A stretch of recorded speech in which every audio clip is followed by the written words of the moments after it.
I believe that in the monetary system that was established by the framers of the Constitution, and if you understand the Constitution, they have very limited powers were given to the federal government. They only have the power to coin money and regulate its value. And by coining money, they mean take gold and silver, which is the only metals which the states are authorized to make legal tender. The federal government is not authorized to make anything legal tender. So all legal tender laws have to come from the states. And the states can only make gold and silver legal tender. And all the federal government can do constitutionally is take that gold and silver and establish coins and affix the various weights and measures. And they could define how much gold and how much silver is in a dollar, and they can coin dollars. But they have no authority to print paper money and call those dollars. That authority was not given to them by the Constitution, and it was prohibited to the states. So the purpose of the Constitution was to prohibit any form of paper money from being issued by any government, whether it was the federal government or the state government. So I believe in those principles, and I think we should go back to them. I think there's going to be a lot of discussion about Fed independence and whether that's constitutional or not. I think the whole concept of the Fed is unconstitutional, but the concept of the federal government doing what the Fed does is also unconstitutional. We need monetary policy, or money needs to be separated from the government. All they can do is coin it. They can't create it. You've just alluded to that independence. How would you describe that relationship today? Well, I think it's much too cozy.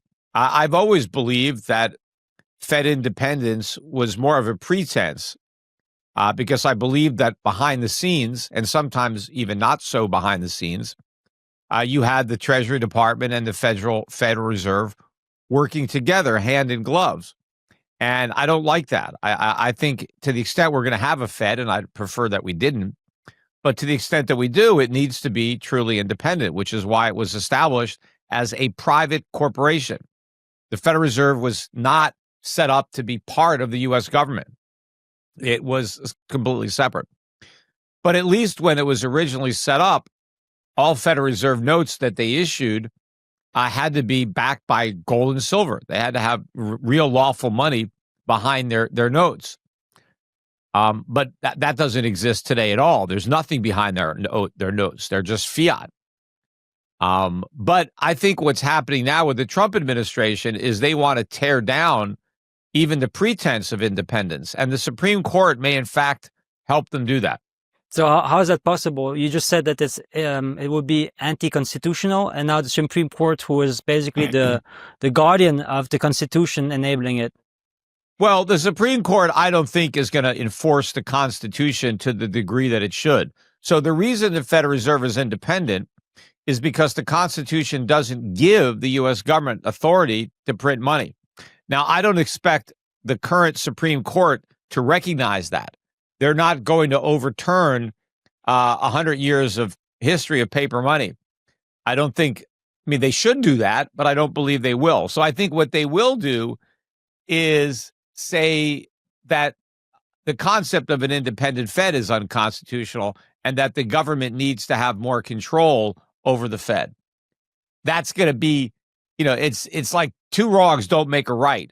Just because we shouldn't have a Fed doesn't mean that the president should get to control it. But I think that's the direction that they're likely to head, is say that there's nothing in the Constitution that authorizes a fourth branch of government, and therefore the Fed must come under the purview of the existing branches, and it can't really have this independence because the Constitution never provided for it. I think they're willing to make that ruling.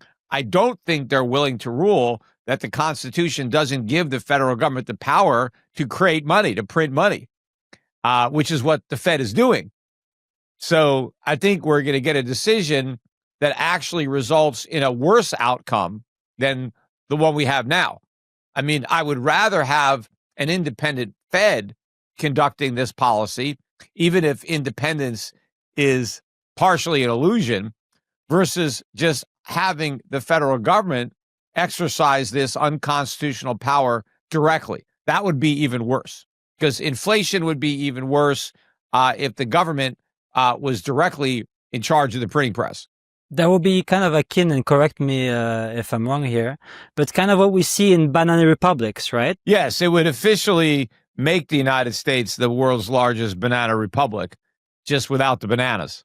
Sorry to interrupt this episode, but I'd like to tell you more about what we do at Gold Republic. At Gold Republic, we provide physical gold, silver, and platinum, fully insured, fully in your name, fully allocated, in top-tier vaults, securely saved in Amsterdam, Zurich, and Frankfurt.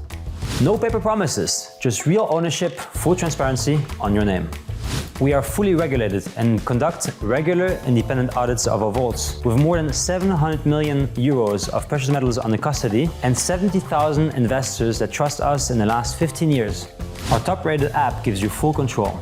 Track live prices, explore detailed charts, and buy or sell in just a few taps. Whether you're hedging against inflation, currency risks, or financial stability, at Gold Republic, we offer real assets to safeguard your generational wealth.